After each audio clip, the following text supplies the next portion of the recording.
And welcome back to Living Off Grid. In today's video I have some exciting news. We're upgrading our solar system. Yes, that's right. We're getting away from lead acid batteries and we're upgrading to lithium iron phosphate. In today's video we're going to demonstrate hooking up a small solar system that you can do yourself, and I'm going to show you that it's easier to do this than it is to put a stereo in a car. So if you're one of those people back when you were in your teens, and many of you have experienced that, well, this is easier, I promise you. Stick around, watch the video, and I'll show you how to do that. Alright, so in today's video, my intention is to show you how I would hook up a small solar system that I believe is capable of keeping up with a small chest freezer, maybe a medium-sized one, or let's say an 18 to 20 cubic foot chest freezer combo like you would have at home. Maybe run a few lights, a fan, charge electronics, a couple small things here and there, not heavy demand items. The scenario here, let's say you had an off-grid cabin or a shed to cabin conversion and a getaway or something that you're using for the weekend or whatever. This system should be capable of running that. I'm going to go through each of the components, and I'm going to kind of tell you a little bit about them and why we're switching to these versus what we had in the past. And maybe even I'm going to cover a little bit of why we had what we had, okay? So let's get started. The first thing I'm going to cover is the inverter. This is what takes the DC power and changes it over to your AC, or like I like to say to some people, your house current, your alternating current. And in our current system, we have one of these. Now, this one's my backup. This is a 3,000 watt pure sine wave inverter. And what it does is it takes the 12 volt power in on this end, your positive and your negative, and it changes that over to what you would normally see, like your house plug. So it's got these house plugs here, and it even has a nice little where you can direct wire a higher amperage line. On-off switch, communication cable, and this thing is wonderful. We're not going to be getting away from this on our system because this is a workhorse. One of these is supplying enough power to run our entire camper, as well as run the washer that we have out here in the utility shed and the chest freezer that I'm leaning on behind me.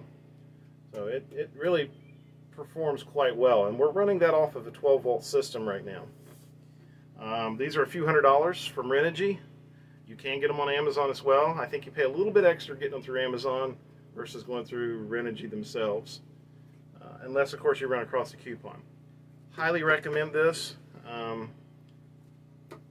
have a backup like I always do with everything. However, on this little build today, we're going to use this inverter.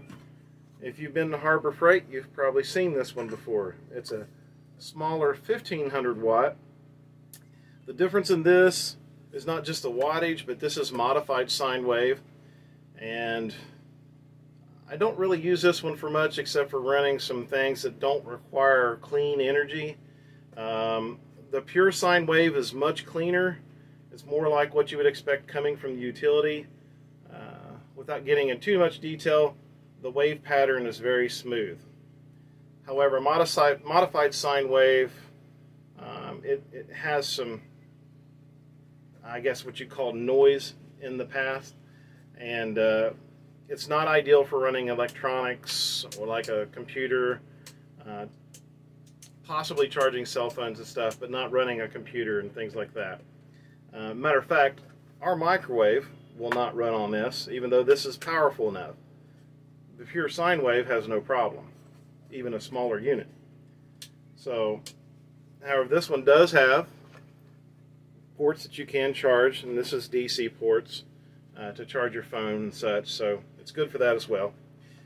This one has been around a few years. We've been using it before we went off grid. We used it in our homestead, our old home, to run a deep freezer simply because where we lived at, the power would go out, and sometimes it'd be hours, a couple days, before the power would come back on. The utility company was not that great in responding, so after losing a freezer full of food, we set this up and put it on a dedicated line feeding off solar, and honestly, that's how I got into my solar system. And the system I'm going to show you is perfect for that. So even if you're not off-grid, let's say you do want to make sure that your fridge and freezer keep running in case of a power outage. You want to run a TV so you can watch the news and watch the weather, keep an eye on the radar, or you want to be able to charge your phones when the power's out. Keep in contact with people, see what's going on. This system I'm going to show you today, more than capable of doing that. We've used it many a times for that very same reason. And it's also a cheap, well, relatively cheap way to get into solar, okay? So, Jupiter 1500 watt modified sine wave is one we're going to use today. The charge controller is next. Before I show you that though, I'm going to show you the current ones that we're using. These are cheap. And by cheap I mean like 35 bucks, 25 bucks. They're not bad and they do work, but when you get a system as large as the one we have, they don't work very well. And that's why we're getting away from them. Another reason why I'm going away from these is you see these cables here coming out. This is 10 gauge. That's the maximum size wire that I can push into this because these little terminals are so small, which you will find on most charge controllers, even the nicer ones. The wire receptacles are too small for the rating of size these are. And I happen to find one that has, I'm going to show you here in a second, capable of handling 4 gauge wire, which is much larger and much more safe. This one is a PWM charge controller, PMW, I'm sorry. And the problem with it is it will not start charging your batteries until the sun gets up high enough in the sky that your panels are making enough energy to bring that voltage higher than your battery voltage. And depending on where you are and how much shade you have, that could be 9:30, 10 o'clock, maybe even later, depending on what kind of shade you got in your yard. And it also, in the evening, when the sun starts to go down, you're losing that opportunity. So there's a narrow window of time when these will actually charge your batteries from your solar panels. Okay, I didn't know that when I first started out. I figured a little bit of power coming in, it's going to work a little bit. That's not exactly true. So we're switching to these. Now, that one was 35 bucks. This one's 200. Actually, it's about 180 if you don't get the extras. I got the extras, so a little over 200. This is made by EPever. It's been around for a few years. It's very industrial. Matter of fact, this whole case is aluminum. It's a heat sink, and it's quite heavy, so several pounds. The first thing you'll notice is these very large wire lugs. Like I said, I can put a 4 gauge wire in there. That makes my system a lot safer, prevents any kind of overheating of my wires when I'm somehow getting more power through it than I should be.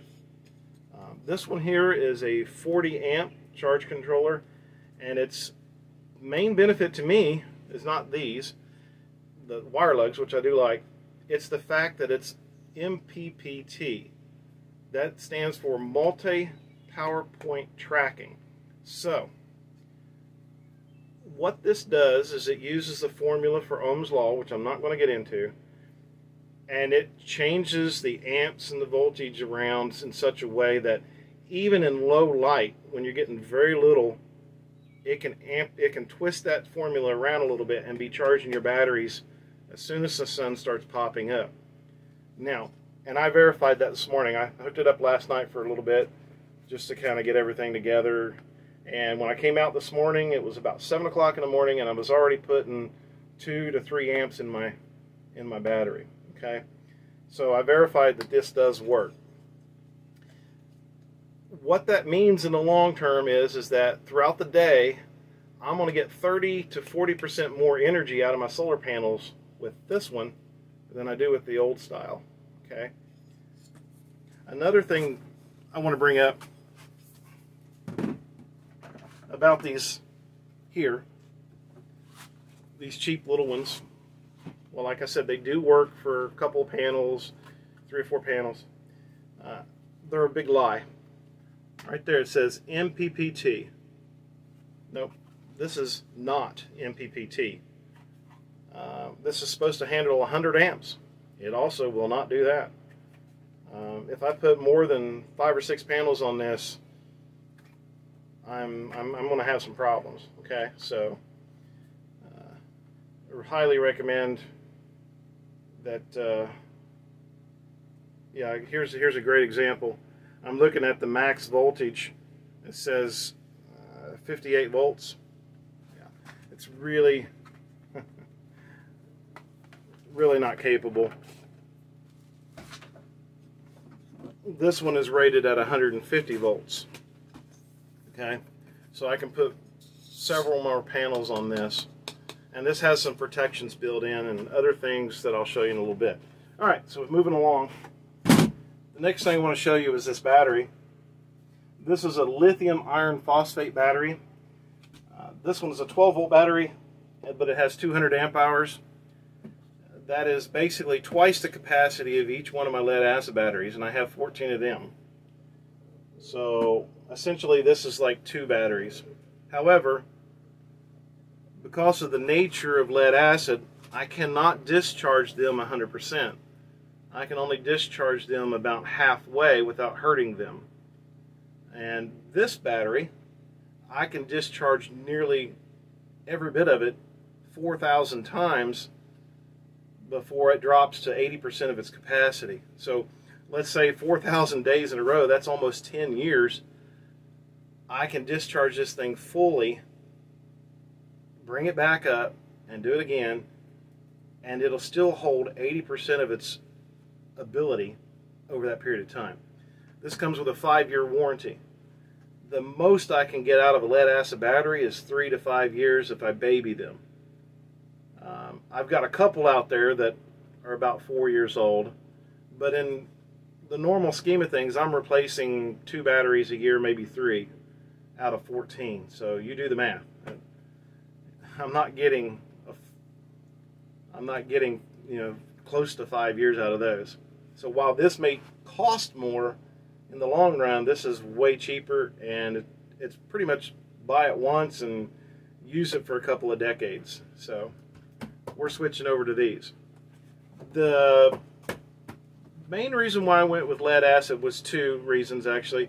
One, they're $100 a piece, they're cheap, and it was a good introductory way to get into solar. The second thing is the lead acid I can charge in freezing weather. So below 32 degrees I can charge them. I cannot do that with these, and when you're off grid, that's a problem.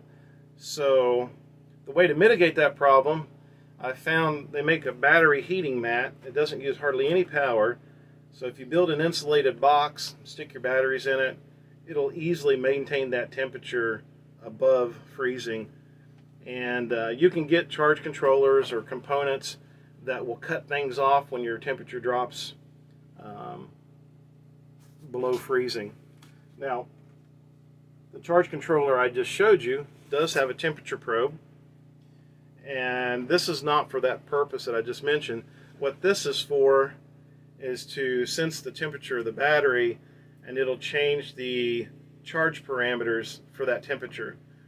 So again, it's trying to maximize the input that's going into the battery based on all the conditions that you can imagine. They're very nice, this particular model. I'm very impressed. Another thing that this model has is it comes with a detachable display. I paid extra for this. You can order it with or without. You have a communication cable that you can literally hook up to a computer, by the way. They have software that you can monitor your system on. And this little sucker right here does something that none of the others I've had will do. This tells me what my panels are doing. It tells me what kind of power is coming in, and it'll help me diagnose if I have a problem with my panels. Right now, before I got this, it's been a big mystery whether I've got them hooked up properly. It's been a big mystery whether or not I'm getting the most I can out of my panels. Do I have them at the right angle for the sun? Now mine are all fixed, that doesn't matter, but you can, if you have adjustable panel angles, you can change it with this and see where it needs to be for what season you're in. Summer, pretty much almost flat. Wintertime, probably 30-40 degrees, you know. So this will help you dial that in a little better, and very much worth it. Okay, so what we're going to do here is I'm going to mount the system up here. I've made a little bit of room in my pantry shed here. We're going to set this up temporarily so that I can run this deep freezer, and we're going to be running the large capacity washer off of it on occasion. We do about 2 loads a week, so it should be able to handle that occasional extra load without no problem. There's a light in here as well that we'll be running, and considering past experience, this should have no problem handling all that. So without further ado, let's get to putting this together, and I'm going to show you again if you can hook up your home audio system, running the little wires, the negative and the positive wires to your speakers. This is just as easy. Okay. Now, before I get started, on the roof above me, of course, is all those panels, and I've sectioned off just 4 of them to power this system. That should be sufficient to recharge and keep up with it. So, I've already ran a wire in through the wall for that. So let me move you over here a little bit, see if I can get you set up where you've got a better view of what I'm doing. There we go. All right, so the first thing I want to do is I want to mount this thing. I've already pre-selected a spot for it.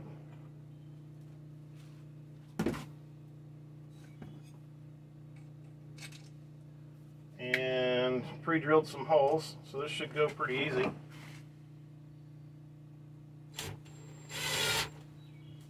It is heavy. I'm really surprised. But like in the movie Jurassic Park, what was it the lawyer said, if it's heavy, it's expensive? So put it down. Well, I think that holds true, because this thing was not cheap. Although $200 in the scheme of things, not having a power bill is nothing. Okay, so that's mounted. Pretty secure. We're going to put the battery up here.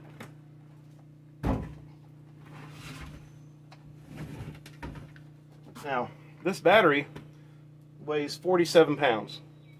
One lead acid battery weighs 65. And this has the equivalent to keep up with 4 of them. So if you're off grid and you have an RV or something like that, you're moving around, think about your weight. Alright, so I've already got pre-cut cables for this. Like I said, I hooked it up the other day, or last night. This is, I believe, 4 gauge. Alright, so there's my finger, there's how thick this wire is. Whereas the wires coming out of this are 10 gauge. You can see just how much bigger this is. And when you're carrying lots of current and voltage, bigger is better. Shorter runs, bigger is better. Alright, so the first thing we're going to hook up is the positive.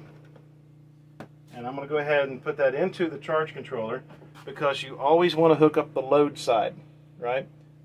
The battery is the power, this is the load.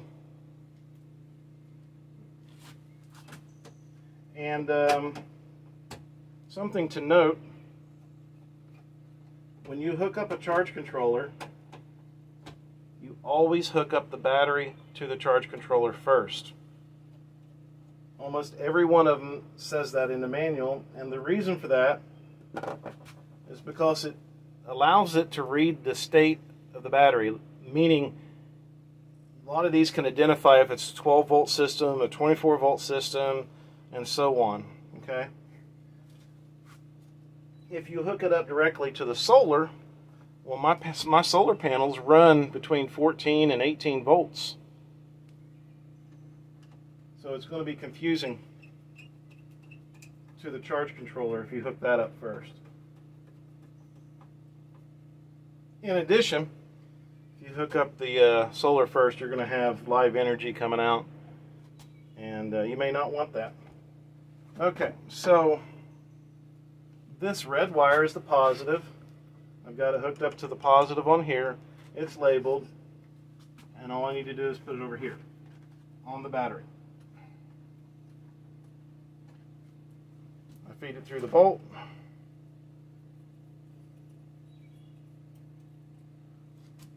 And I connect it.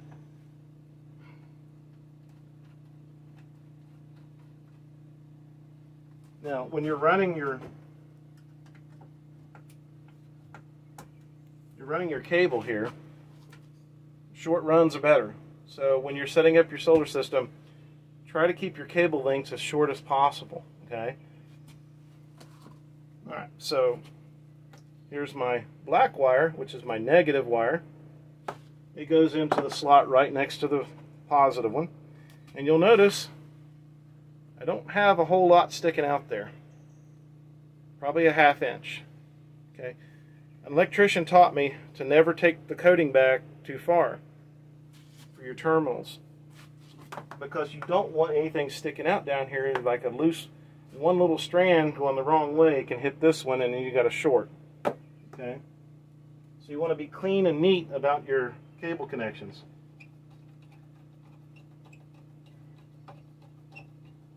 You can see how many times I'm turning this. It'll accept a pretty good sized wire. All I'm doing is snugging that down, making sure it's nice and tight, but not too tight. You don't want to over tighten. You also want to kind of give them a little tug. Make sure they don't come out easy. And these didn't, so that's good. Alright, so we're going to put that through that connector. And we're going to hook it up. You see a little spark there. That little spark was this thing kicking on.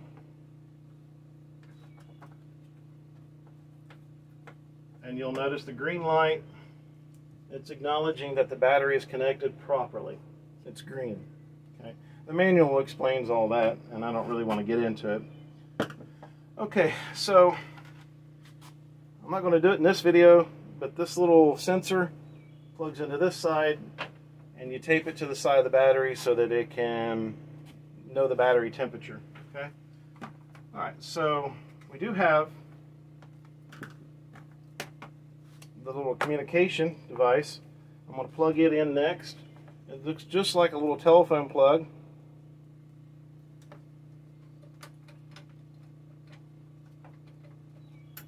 Plug it in, snaps in real easy. I'm going to come up through here. I've got like a little mounting bracket that came with it, and I'm going to put it here temporarily. It's got a little port on the back. Plug it in, and it starts reading everything. It tells you your compute. It tells you all your power and your layout and stuff like that. Now this is temporary, so don't make fun that it's loose. Alright, so there we go. Now we have our display that's telling us that our battery is currently sitting at 13.3 volts. There's no load coming from the solar panels right now because I do not have that hooked up. And there's no load going out. The solar panels go in this one. If you have like a DC load, like you're running like a little water pump or something, like our off-grid solar or our water pump that pumps all of our water. That's our spare. That's something you'd run up into here. You do not run your inverter to this side because this is only built for so much power, and that inverter is much stronger than this. You hook the inverter directly up to your battery, which we'll do in a moment. But first, let's go ahead and hook up our solar wires. These are 10 gauge because that's what's coming down from my solar panels. and they are a bit longer than needed right now, which is not a problem. I'm going to trim them later. This is just for play today. All right, so again, I'm going to hook up the positive first. I'm going to put that up in there, and I'm going to run it down so it's nice and snug. Give it a little tug, make sure it don't come out easy. And you'll notice here that I'm kind of spinning the end of my wires. It makes them a little stronger, kind of braids them together. Okay. Let's back that up just a little bit. I got to back the lug out just a little bit because I didn't open it up enough. All right, so put that back up in there.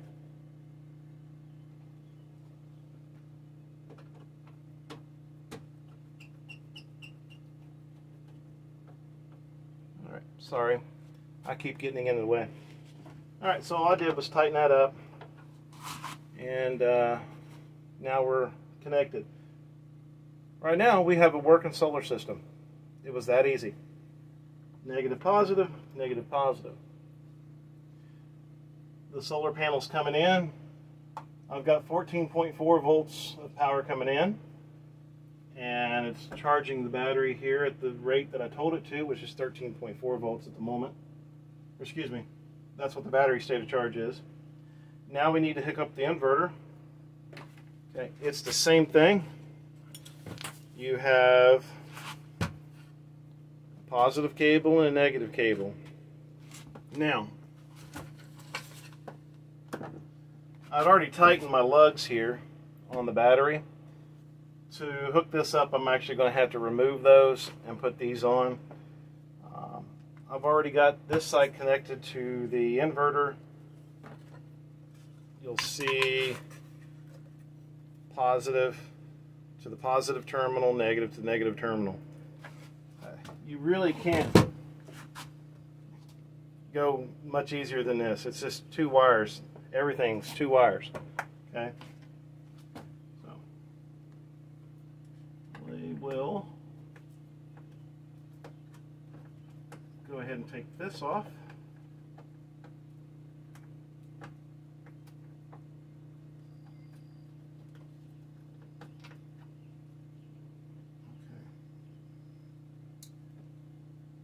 Well, had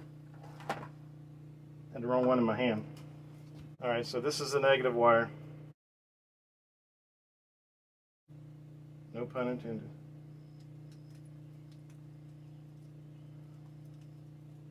All right.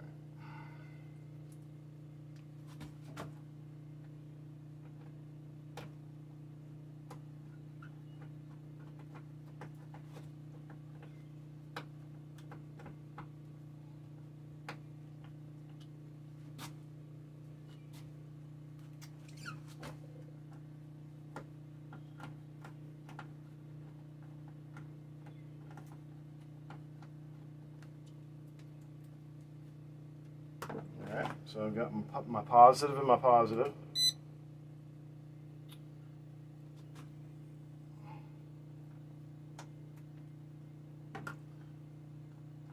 That little spark that you saw there